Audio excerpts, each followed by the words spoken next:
Sezoni veror ka sjellë një rritje të ndjeshme të vizitorëve në Muzeun Etnografik të Lezhës, duke e kthyer atë në një nga destinacionet më të vizituara të turizmit kulturor në qytet.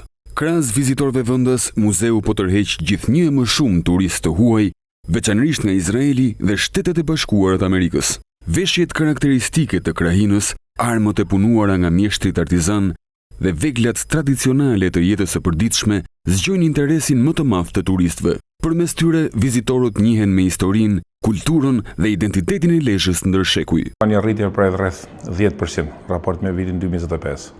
Kryesisht interes kanë shfaqur vizitorët, jo vetëm vizitorët vendas, edhe shqiptarët e Kosovës, por turistat huaj nga vendet si Izraeli dhe Shtetet e Bashkuara të Amerikës. Pothuajse të njëjtit vizitor, po themi, njëjtë dukuri, siç po ndodhet tek Memoriali Vendvarrimit Gjashtë Skënderbeut dhe tek Muzeu Arkeologjik i qytetit Lezhës.